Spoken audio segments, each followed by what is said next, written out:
कुंती देवी का इकलौता बेटा था पंकज। पंकज 23 साल का था और वो एक साड़ी की दुकान में सेल्समैन का काम किया करता था। पंकज अपनी माँ से बहुत प्यार करता था। उसकी माँ गांव में रहती थी।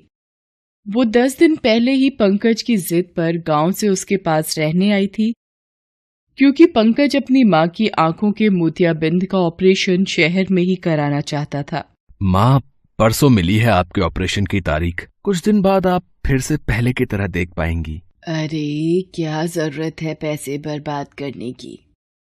पैसे जमा करके रख बेटा, अब तेरी शादी होगी, बहू आएगी। पैसे तो बाद में भी कमा लूंगा माँ। अगर आपको दिखाई देना बंद हो गया तो अपनी बहू को आप कैसे देख पाएंगी? पंकज की बात पर कुंती मुस्कुरा कर रह गई। इधर कुछ दिनों से शहर में कोरोना ने अपने पैर पसारने शुरू कर दिए थे। हर दिन टीवी पर लोगों के मरने और इस बीमारी की चपेट में आने की खबरें आ रही थीं।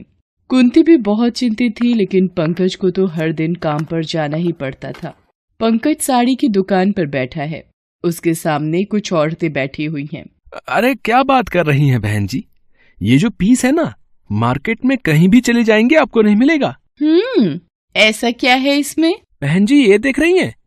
इस साड़ी पर जो जरी का महीन काम किया हुआ है ना, पूरा हाथ का काम है। मशीन का इस्तेमाल इसमें बिल्कुल नहीं होता। एक बार आप इसे पहनेंगी ना तो सबकी नजर आप ही पर होगी। लेकिन दाम तो ठीक ठीक लगाओ। देखिए बहन जी, हम लोग 2 नंबर का काम नहीं करते, इसलिए एक दाम पर ही चीजें बेचते हैं। हाँ, लेकिन एक गारंटी देते हैं हम कि एक बार जो आप हमारे यहाँ से खरीदारी करती हैं तो फिर बार बार आप यहीं आएंगी। पंकज को चीजें बेचना बहुत अच्छी तरह से आता था, इसलिए उसका मालिक भी उससे बहुत खुश रहता। उसी दिन जब सभी लोग लंच कर रहे थे, तभी उन्हें टीवी के माध्यम से ये पता चला कि कोरोना के बढ़ते केस के कारण कल से लॉकडाउन लग जाएगा। उस रात पंकज जब घर पहुंचा तो उसकी तबीयत थोड़ी खराब लग रही थी। वो जाकर बिस्तर पर लेट गया। अरे क्या हुआ बेटा, आकर यहाँ लेट गया?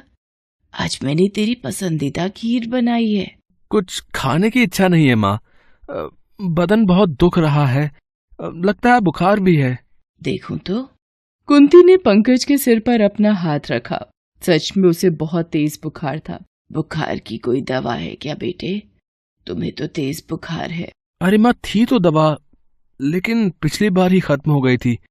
देखो ना, मैं लाना भी भूल गया। कोई बात नहीं, मैं कपड़े की पट्टी लगा देती हूँ, बुखार उतर जाएगा। कुंती ने पंकज के सिर पर कपड़े की गीली पट्टी देना शुरू किया। थोड़ी देर में उसे नींद आ गई। रात भर पंकज ठीक से सोया, लेकिन सुबह जब उसकी नींद खुली तो वो जोर जोर से खांस रहा था। तुम्हें तो बहुत खांसी हो रही है बेटा, रुको गर्म पानी देती हूँ मैं तुझे। कुंती जब तक गर्म पानी लेकर आती, उसने देखा कि पंकज की तबीयत और खराब हो रही है। उसने उसके सिर पर हाथ रखा तो उसे अब भी तेज बुखार था। थोड़ी देर में वो जोर जोर से सांसें लेने लगा। माँ, मुझे सांस लेने में बहुत दिक्कत हो रही है। मैं ठीक से सांस नहीं ले पा रहा माँ। अरे ऐसा क्यों हो रहा है बेटा? रुक, मैं पेट सहलाती हूँ, तू जोर जोर से सांस लेने की कोशिश कर ना। कुंती पंकज की पीठ को सहलाती है, लेकिन उससे ज्यादा फर्क नहीं पड़ता। पंकज को अब भी सांस लेने में बहुत दिक्कत हो रही थी। कुंती इस शहर में नई थी। उसे समझ नहीं आ रहा था कि वो किससे मदद मांगे।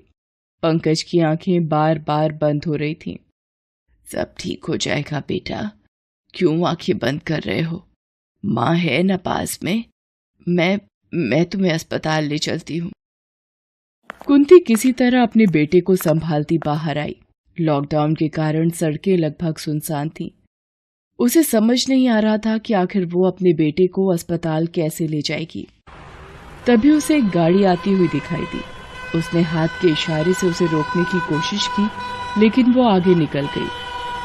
अरे कोई मदद करो, भगवान के लिए रुक जाओ, एक माँ को ऐसी हालत में मत छोड़ो। देखो ना, मेरे बेटे की हालत बिल्कुल ठीक नहीं है। कुंती आधे घंटे तक हर आने जाने वाली गाड़ी से मदद की गुहार करती रही। लेकिन कोई भी उसकी मदद को नहीं रुका। तभी उनकी नजर दूर एक खाली रेहड़ी पर गई जिस पर छोले चावल लिखा हुआ था और सड़क से दूर किनारे पर लगा हुआ था। वो रेहड़ी शायद किसी छोले चावल वाले की होगी जो लॉकडाउन के कारण पड़ी थी। कुंती वो रेहड़ी ले आई, उस पर पंकज को किसी तरह चढ़ाया और उसे ठेलती हुई अस्पताल की ओर चल पड़ी। न जाने उन बूढ़ी हड्डियों में इतनी ताकत कहाँ से आ गई, लेकिन वो कहते हैं ना कि माँ के सामने जब उसका बच्चा परेशान हाल हो तो माँ उसके लिए मौत तक से लड़ सकती है। हांफते हांफते वो अस्पताल पहुंची। वहां पहले ही अफरा तफरी मची हुई थी।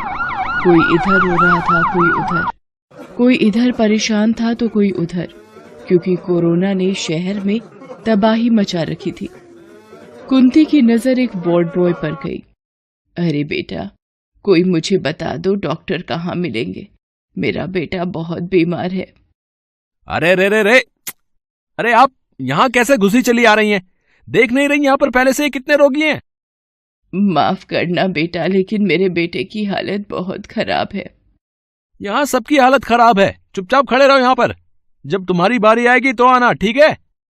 उधर पंकज की हालत और भी खराब होती जा रही थी। जैसे बिना पानी के मछली तड़पती है, पंकज भी वैसे ही तड़प रहा था। कुंती का सब्र भी अब जवाब दे रहा था।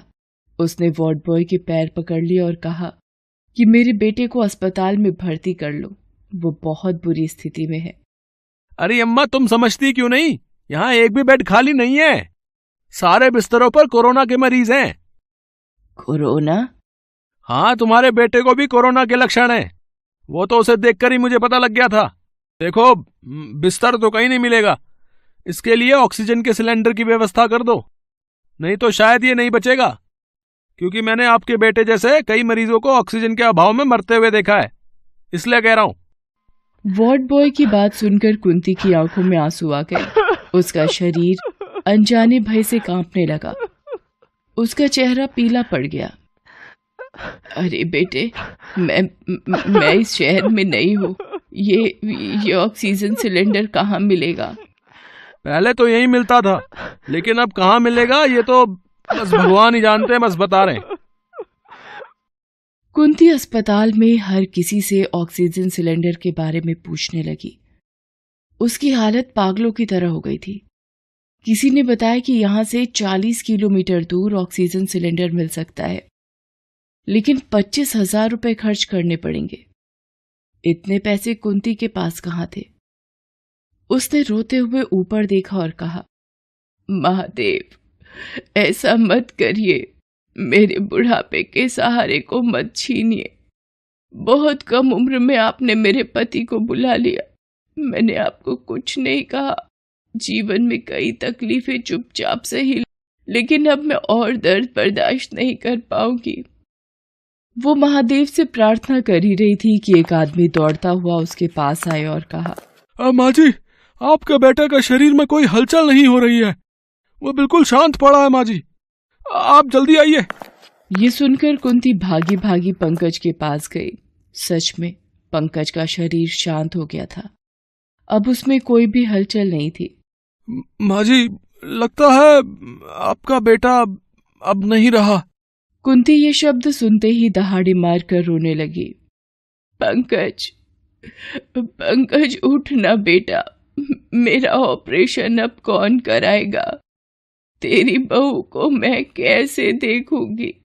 चल, माँ को ऐसे तंग मत कर। चल, उठ जा, उठ जा मेरा अच्छा बेटा, उठ जा। अचानक पंकज के शरीर में थोड़ी हलचल हुई। कुंती कुछ समझ पाती तभी वहां एक औरत रोते हुए आई और कुंती से कहा, मैंने अपने बेटे को बचाने की बहुत कोशिश की, उसे भी ऑक्सीजन की कमी थी। मैंने किसी तरह सिलेंडर का भी इंतजाम किया, लेकिन जब तक मैं ये सिलेंडर लेकर आई वो नहीं बचा। अब ये सिलेंडर मेरे किसी काम का नहीं। तुम ये सिलेंडर ले लो, शायद तुम्हारे बेटे की जान उससे बच जाए। तभी वहां सीनियर डॉक्टर भी आ गए। उन्हें सारी बातों का पता लगा तो पंकज का इलाज तुरंत शुरू हुआ। ऑक्सीजन का सपोर्ट उसे दिया गया। 24 घंटे बाद उसकी हालत में सुधार होने लगा। 7 दिन बाद उसे अस्पताल से छुट्टी मिल गई। एक गरीब मां ने एक ऐसी लड़ाई लड़ी जो किसी इंसान के खिलाफ नहीं, एक वायरस के खिलाफ थी। लेकिन मां की दुआओं की शक्ति के आगे शायद वो वायरस हार गया। लेकिन हर एक इंसान भाग्यशाली नहीं होता, इसलिए इस शक्तिशाली और अदृश्य दुश्मन से सावधानी से लड़ें। मास्क पहनें, सैनिटाइजर का इस्तेमाल करें, तभी हिंदुस्तान जीतेगा, कोरोना हारेगा। Thanks for watching.